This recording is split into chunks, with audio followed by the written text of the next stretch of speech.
I'm really appreciative of that. Kina, anything from you? No, I'm good, thanks. All right. Okay, so 3, 2. Hello and welcome, everybody. Welcome to another episode of Family Reflections. I'm Keddy, and I'm Kina. we're still working on the intro. Okay, this was the first run. We're working on the intro, but we'll get it right. Okay. Today we're joined in this Family Reflections episode by Mr. Robert Rennie. Can you just tell the people hello, sir? I'm hearing you. Yeah. I'm hearing you now.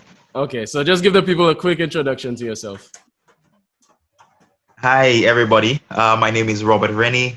What can I say about myself? Briefly, I'm a teacher by profession.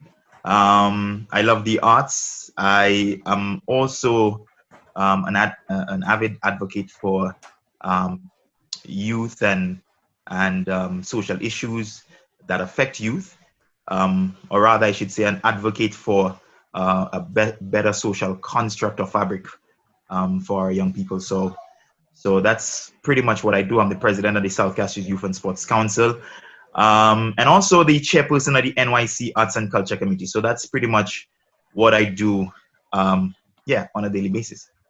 All right, and we're glad to have you with us today. Folks, I'm going to be honest with you. This episode might be a little sad, okay? And sometimes we have to talk about things that are a little serious because they need to be talked about. And that's why this show is here. Today we're talking about something that does not get a lot of press. And even when it does, I don't feel like it is treated with the level of brevity that it should be. We're talking about men's suicide today, right? So I'm going to tell you all something very quickly. When I was growing up, I would hear about these instances on the news of men drinking Gramoxone, right? And it happened so often that Gramoxone became synonymous with men killing themselves, right? Like it was such a common occurrence that the pesticide became synonymous with this thing happening. And so I think it's high time that we really sit down and talk about this and talk about why so many of our Caribbean men have resorted to that solution to the pains and trials of this life. So I think we're going to have a very interesting discussion. Guys, this episode might be a little shorter than usual, but we're going to try our best to really dive into this topic. So, Kina, you have anything to say to the listeners before we really dive in? Yeah, so I'm glad that we're doing this episode now. As most people may know, World Suicide Prevention Day is actually Thursday, the 10th of September. So we're coming to that day, and I think it is very important that we have this discussion now. Right.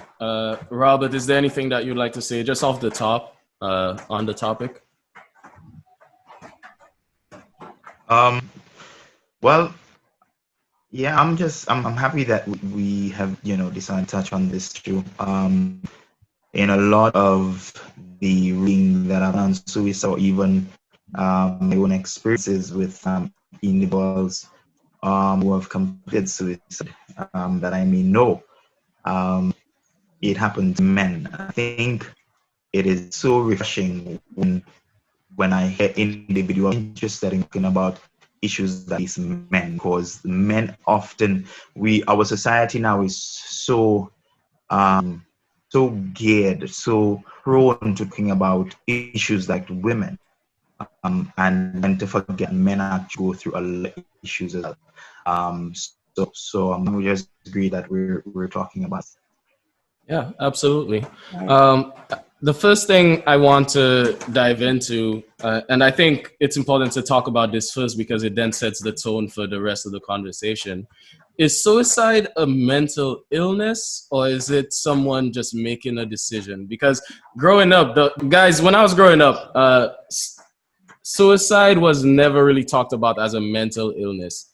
Especially when it comes to men, it was almost kind of comical. Because some people would say, "Oh, Monsieur Chwekoi, a woman give me say stress, like me say I pun koi, and it was almost like, okay, this man just wasn't strong enough, right? This is just a person that wasn't strong, right? So is suicide a mental illness, or is it just a person making a decision? What are your thoughts? No, actually, from what I've come to understand, it is not a mental illness. People who contemplate suicide, they're not crazy people. It's usually just ordinary people who find themselves at an impasse that they believe it's very difficult for them to handle, whether it be a physical pain, whether it be an emotional pain. It's literally very ordinary people who are not who are not going through who are not crazy, as some people may tend to believe or to suggest. So, I mean, depression may be considered a mental illness, and of course, sometimes suicide is a byproduct of that. But to see that they're, to say that they're crazy or no, no, ordinary people who just go through a difficult period in their life, um, are usually people who contemplate suicide. But having a mental illness does increase your risk of committing suicide. And like you said, depression is a form of mental illness, and going through depression, it will actually be a risk factor for suicide. Right. And I mean, even in 2013, if we have to go according to the DSM-5, which is the Diagnostic and Statistical Manual for Mental Disorders, if we go according to that, then we could say, okay, maybe not. Recently, they did revise it, and there is actually a definition for suicidal behavior. So suicidal behavior disorder is now defined within the DSM-5. But it's queer for me because it actually highlights that you would have to have attempted suicide within the past 2 years for you to be under that behavior. that is part of the definition. So it's a bit weird in that regard. So if I'm hearing you correctly, they're basically saying that it's an illness only after you've attempted.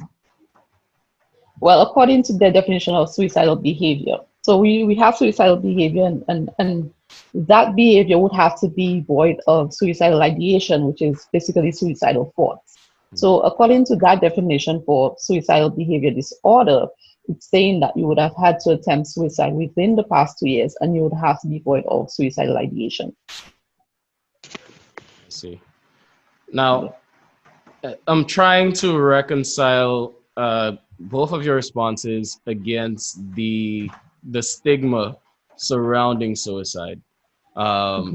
Very often when people hear, I'm specifically referring to men, when people hear of a man that attempted to commit suicide, it's even in the very way that we speak about suicide, we don't say someone who attempted suicide. We say someone who attempted to commit suicide, right? In the very language, we have the acknowledgement that this thing is a sin that this person tried to commit, right? Now, in the history surrounding suicide, there was a time where suicide wasn't really seen as such a bad thing. And I think in a lot of European countries, you have,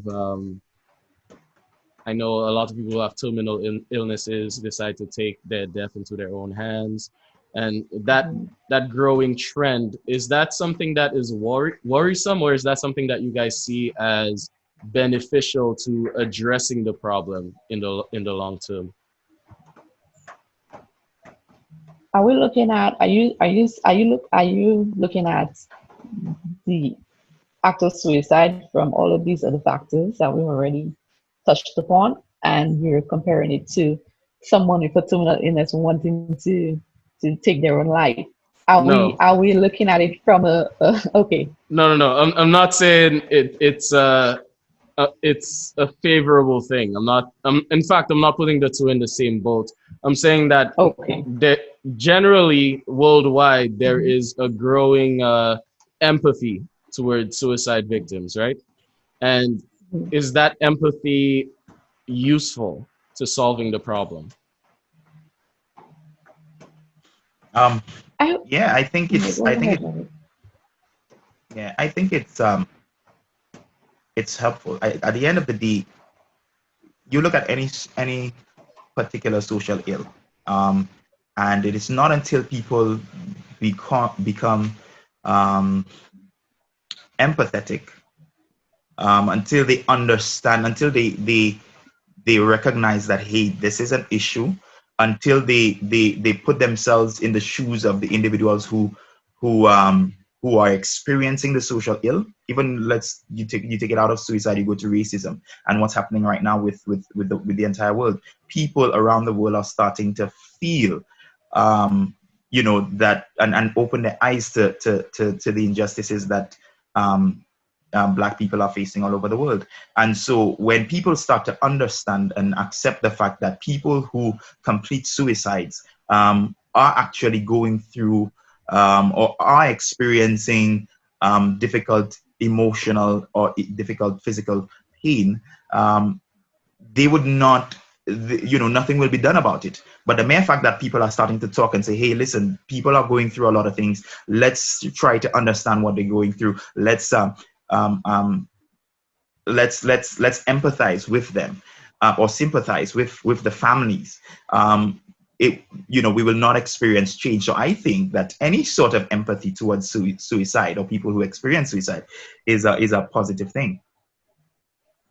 It is, but are we really being empathetic? I, Well, Mm, I have heard comments in St. Lucia, I've heard a lot of comments, and up until recently, of people making statements that they're not attending a funeral because the person committed suicide. That is not really empathetic. right. well Generally, well mm, mhm, if I may interject, the mhm, thing is, we also live in a society that is, statistically we might say that we're 90% Christian and whatnot. And what you find happening is in the Christian context, people believe, as Ketty said a while ago, that people believe that suicide is a sin. That mhm. individuals who go through that, a lot of people, some people may be fanatic, if you want to call it that, but some of them may say, boy, these people going to hell. And so that is not empathy. That's being judgmental, right? It's not empathy. So it's somewhat different than being empathetic. And being empathetic is placing yourself in a situation, um, and it's almost feeling what the person felt.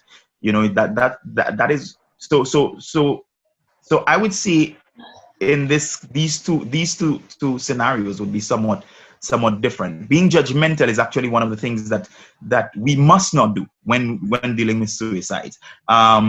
Even when some if you even when you're trying to approach someone to speak about the issue, one of the first things you're told not to do is to show any level of being judgmental. If you want a person to open up, and if you want a person to speak to you, you want a person to talk to you, the last thing you want to do is to ridicule or to be judgmental or any of that thing. So I think people who stay away from churches and or funerals and whatnot are actually being somewhat judgmental, which is again one of the things you are prohibited um, from doing. Right. Is that sort of the stream of thought that you were about to express, Kina? Um, Not necessarily. I was just looking at it. I'm not saying that we are empathetic, and being empathetic is a positive thing. I'm just bringing reality check in to the fact that there are a lot of people in our society who are still not empathetic, and we're not saying that it's being judgmental and it's being empathetic. It is the fact that you're being judgmental means you're not being empathetic. And Mhm. for example, a young man takes his life. We are quick to condemn and say, yes, we may go to a funeral, we may be empathetic, but then generally we're like, oh, we say check what you want fun. You know, we make comments, we make statements that are not being a true reflection of our empathy. So that's why I'm saying, are we really being empathetic? Yeah. And I think I'm gonna be the bad guy to come in and say the answer is no to that. And I think that is something that as a society and as a culture we can work together to change. And of course in this conversation we can talk about solutions to changing the culture surrounding conversations of suicide, especially male suicide. But before we hop into that, I just wanted to touch on the fact that a lot of male suicide seem to surround some sort of romantic heartbreak, and something of that sort. Why does it seem like men are more likely than women to not survive a GoPuel, right? As we call it, it's English. Like, why is it that? Because I don't often hear a lot of. I know there are women that have done so, but you don't hear it as often for women, where they take their own lives after a breakup or a broken heart. Right. Yeah, our society, we do not teach our men to embrace emotions. We believe that it is a form of weakness to speak about heartbreak. You know, you had to be macho. You had to be, you know, yeah, she'll leave you, so what? You know, kind of thing. But the truth is, in most instances, we are deeply hurting, and so it's you look at women and some people may say they are designed to better handle emotions, and so if we teach our young men from a very early age that it is okay to cry, right? We don't teach that. We don't teach that it is okay to, you know, it's okay to be hurt. It's okay to talk about it, because that's one of the things that we don't do. We don't talk about what we feel when somebody breaks our heart. And if we talk about it, we don't express the true emotion that we feel. You know, we talk about it in a certain you know, sense that you still want to show your machoism, if you want to call it that. Yeah. You know, but I think that's what it is. If we teach people to embrace their emotions, and of course you also have the men who committed suicide, and it's not that because of a woman per se, and even that you can see that it stems from them bottling things inside. They believe that, you know what, let me just deal with my issues by myself. Let me not talk about it. Let me not, and so sometimes the family members miss these triggers. So it's important also as a society to look for things like that. When men decide to become more reclusive, when they decide to pull back, when they decide to put themselves in isolation, something is happening, something is going on, and we miss it because we don't pay attention. So I definitely believe that's one of the root of the issues, that we don't teach our men to embrace their emotions and talk about their issues, because they believe it's a sign of weakness. Yeah, and I want to give your response there. Yeah, Kina, I'll give you the floor in just a bit, but I just want to give your response there some legs, right? Let's say I was with Ruth, right? And Ruth and I just broke up. And I am broken. I am completely obliterated. I don't even exist anymore, right? I would go to my partners and say, yeah, boy, you know, Ruth and I just break up there, you know. Yeah, it mess up, eh? And that's it. Yeah. There's nothing else you can say. Yeah. It mess up, eh? Yeah, and then if you go beyond that, they might ridicule you. Exactly. You'll be the laughing stock of the town. Or if adventure you say that's a wow, that's that really me, boy. Really hurt me just saying, just making statement to look, Go miss you, well. what, see that, you guys are, you're Yeah, not man. getting ready, Now, Yes. yeah. So, Kina, I want to hear your thoughts on this as a Well, woman. I like what Robert said, and he put it well. And I will tell you this, male emotional repression is a very serious thing because from back in the day, from times of slavery, colonial times, men were trained not to express their emotion, as he said. And that has had some serious consequences for us in society.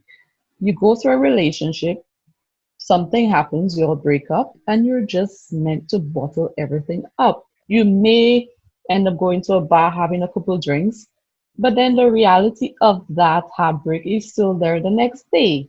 And there is nobody around that you can talk to because, like we're saying, your friends might ridicule you if you express yourself too much. Um, you're not supposed to talk about it, so you can't say, let me go talk to somebody about it. And even the talking aspect of it, talk therapy, even that in its sense is frowned upon for men to go to a therapist. Men are not, Mm-hmm. seen as somebody to go talk their feelings over anything or talk it out. So all of these things have their consequences in society, and this is why we find a lot of men, modern women, are committing suicide, and it's unfortunate. All right. So, for any of the guys watching this episode, let me ask you a question. Right? When was the last time you told one of your best friends, your best male friends, yeah, bro, I love you, You're not gonna And get that happening. yeah, and I want to Yeah. challenge you. If you can do it this next week, because you say you man, right? If you can do it this next week, check one of your partners and Yeah. say, yeah, bro, I love you, bro. And don't laugh it off. Don't make Yeah, it a you see, joke. Fellas will be looking at you weird, again, Kelly. Fellas will be again looking in at the you weird. Caribbean, yeah, in the Caribbean, uh, or Context. culture, if I may say, Hmm. yeah, we don't, because now you see, of course, we are having the rise in people coming out in terms of embracing homosexuality as a lifestyle.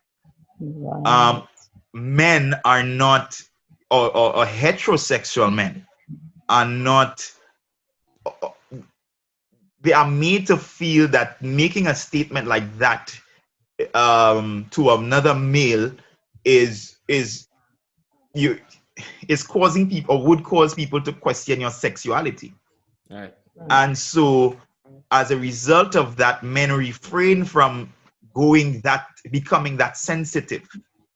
And so anytime you display any measure of sensitivity, anytime you display any measure of you know that of compassion, if you want to call it, you're seen again as are you really straight? That's the All next right. question All that right. people All right. might ask. Are you really straight? You come in and tell another man, "Gas, I love you," and them thing, and boy, your partner would be like, "Gas, gas, I'm the, gas, that kind of thing." It's But true. unless Right. again, I think we have to, as a society, change the mindset and change how we think, because it is okay to tell people, tell your man that, hey bro, I love you and I really appreciate you.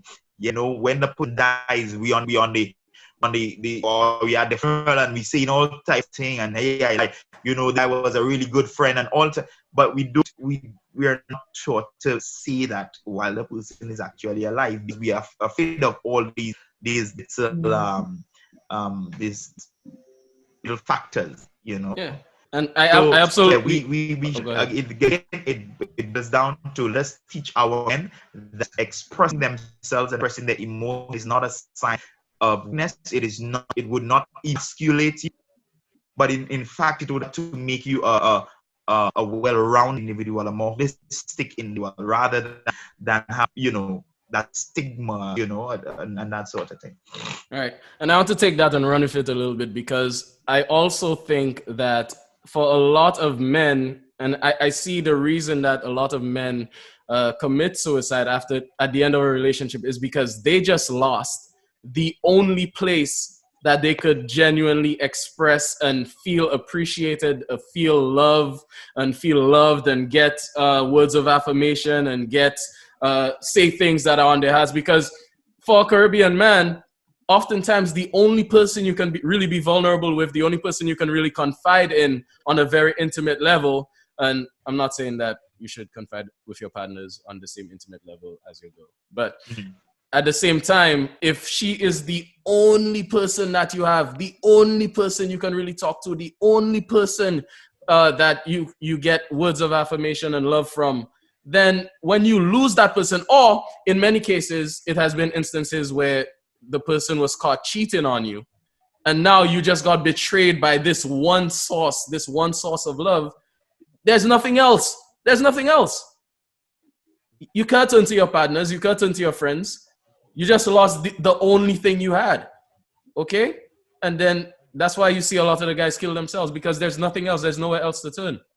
Yeah, but what about this other factor that the even within the North American context, and even in the Caribbean context, we have a lot of young men who grew up without fathers.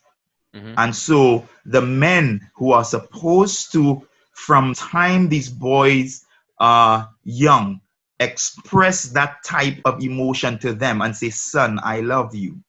Being deprived of that from a very early age, or being deprived of that from the time you're a child into it is foreign to you.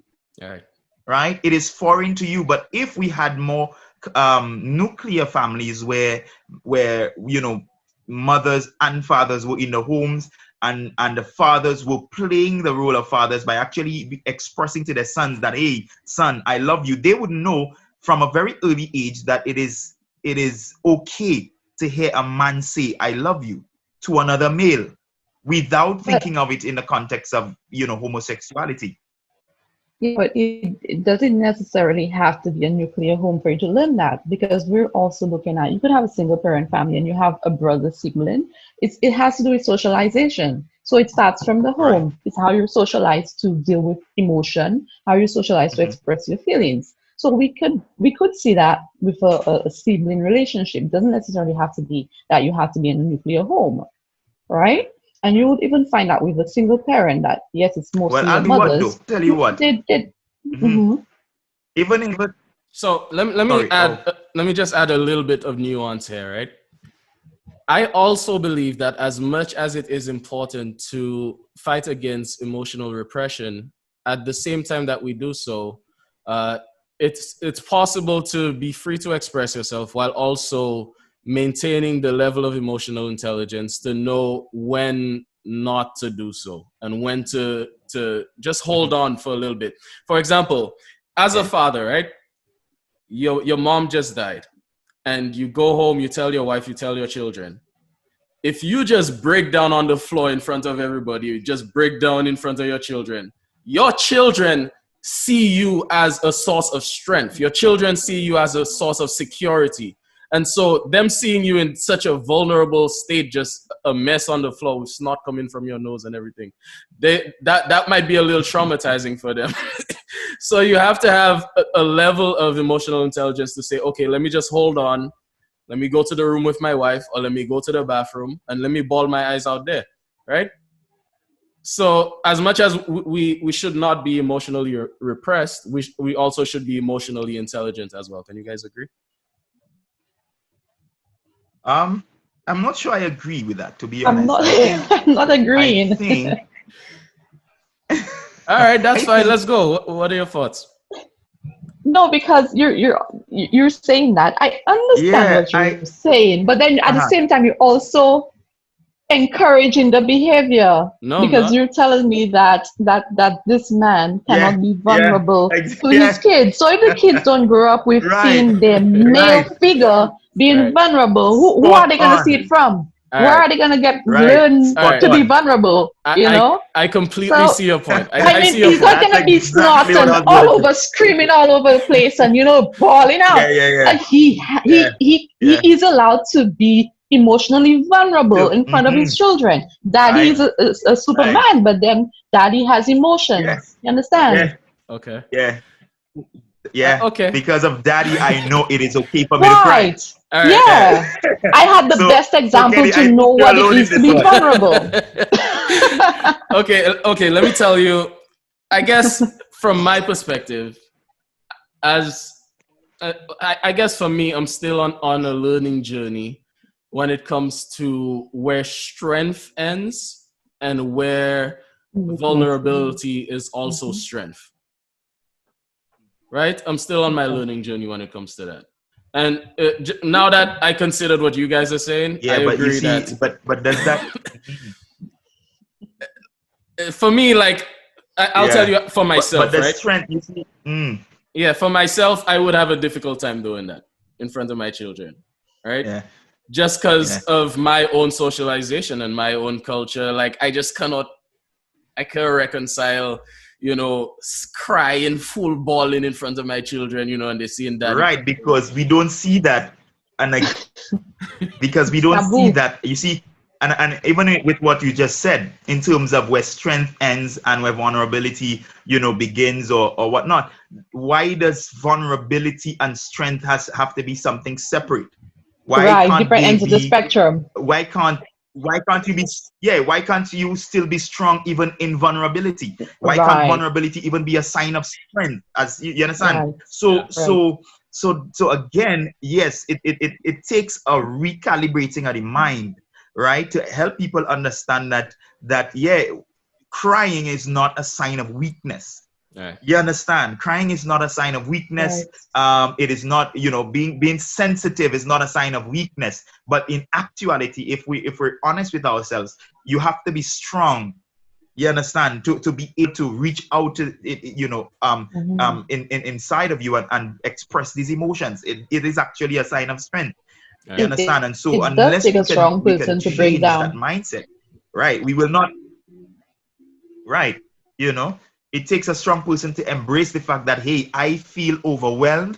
And listen, I want to cry and I'm going to cry. That's just what it is. That's what I feel right now. Mm-hmm. And I'm going to embrace it. Mm-hmm. This is what Right. it is. Right. That is actually a sign of strength. So, Right. so yeah, so that if we can teach our children that, so that's why I completely agree with Kina. That's actually what I was going to say. That here is this male figure, having to show his children that it is okay to cry. And I can tell you, my father committed suicide, right? And in my entire adult life, I had probably never shed a tear, right? And I cried like a baby. You understand? During that experience. And one of the things I think caused me to cry as well is because I always wanted to have that type of relationship with my father, where my father,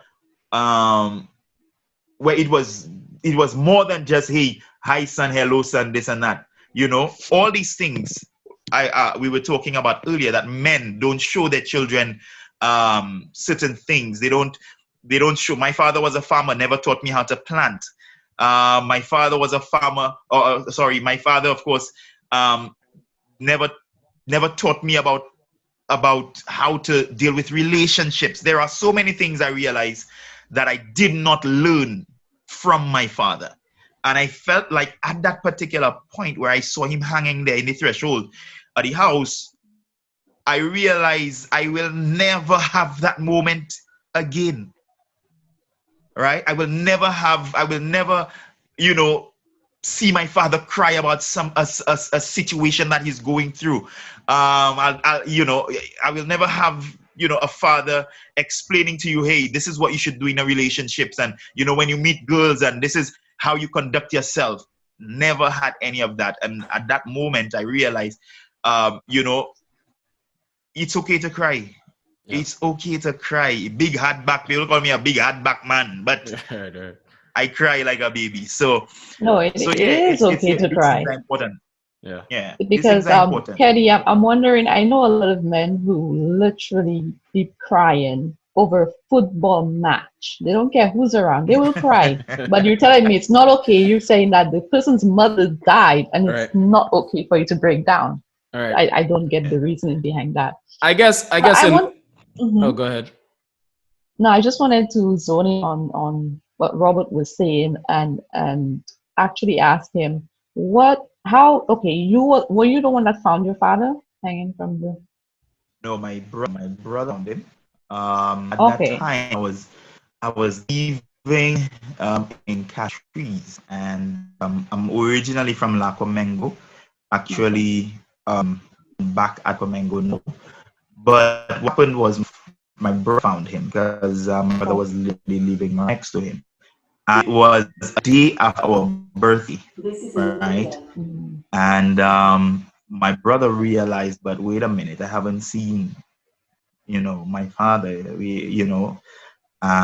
for the day, mhm, and he just happened and he realized where my father lived was dark. It was like after 6. Well, it was about 7. But by 6 o'clock he usually puts his light on. mhm, So my brother said, "Hey, let me go and check on him."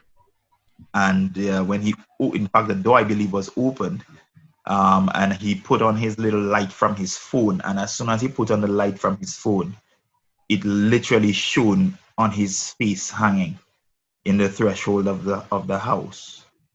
And so he screamed. And then I remember his wife saying that is when she heard the way that my brother screamed, right?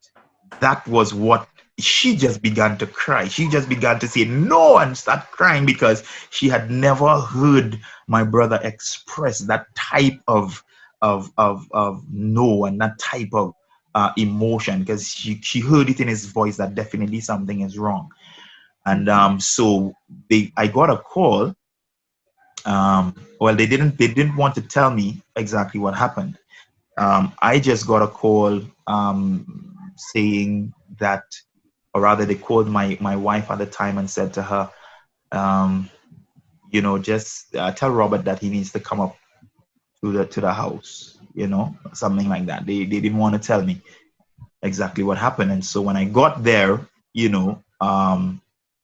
my brother was just quiet, and I just came to the house, and then I saw him hanging there as well. And of course, I was a bit stunned, to be honest. Um, and I just stayed there, just just in total shock. And then I went to the other side of the house and I just started crying, because like I said, there were a lot of things that I was really hoping um, to experience with my father, before he died. And I realized that at that point, all that was definitely taken away from me. Um, and I was like, I had a conversation with him like I think a few days before at a funeral, and I did not see the triggers. I didn't see the signs. Right? He tried his hardest to to hide the signs from us, but then some of his other friends saw the signs. But again, a lot of us men are not emotionally, or we're not equipped to seeing the signs. So we just bypass it, because he went to his friend's house and he said to his friend the day before, "Hey, you're not going to see me anymore. You're not going to see me for a while, right? So all that you have some tools home. Just come and take your tools, man. You know." So his friend never realized what he was saying. His friend didn't, say that, "Hey, boy, you really and true, you're just not going to see me, period." And so he only, of course, after the news went out that he had committed suicide, people started to realize that, hey, that's what was really going on. He was basically saying goodbye in his own way, you know. And yeah, since then I have tried to be very aware, try to pay attention to my friends, and when they are going through difficult times. COVID is also providing us an opportunity to be vigilant, because we know St. Lucia so far has had about 7 suicides already. yeah. And we know that a lot of people are experiencing a lot of difficult times. And so in the the country now is almost, we must be at a heightened alert, a state of heightened alert, and be observant, be vigilant of the way our friends behave around us. Are they going in isolation?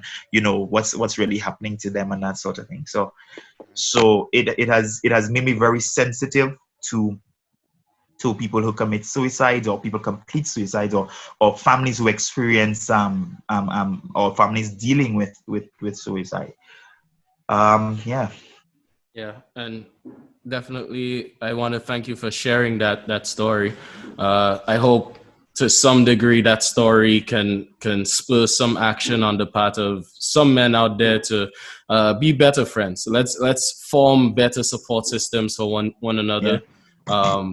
And definitely, I agree with both of you that there is strength in vulnerability, and I also agree with you that I was wrong for my for my statement of what the father should do there. And you have to understand that comes from my own experience as a Caribbean man. In my own experience, there have been times where at the end of a relationship or something, I haven't been able to process those emotions. I don't know what to do with it. I just know the only thing I know how to do is say, I safe man, and you just try to shrug that off, but right. I've learned along the way that is not how you deal with those things. You have to allow yourself to feel through it, allow yourself to process these traumas. And I hope on your end, Robert, that in practice you try your best to process this as best as you can. And I hope that this episode can provide some sort of split call to action on the part of not only the men in society, but the women as well, to encourage our Caribbean men to be more vulnerable, to encourage them to be more emotionally honest. Unfortunately, I'm out of time. Kina and Robert know that we're already got a very tight schedule today. I really feel that we didn't completely run through this topic. So I don't know if there's some possibility that we might be able to do a part 2 or something along those lines. For sure. Hopefully. For sure. I really feel like we haven't exhausted this topic. But definitely thank you for sharing your experience there, Robert. Kina, as always, is awesome. And guys, thank you for joining us. We will see you on the next episode of Family Reflections. Bye. Bye, guys.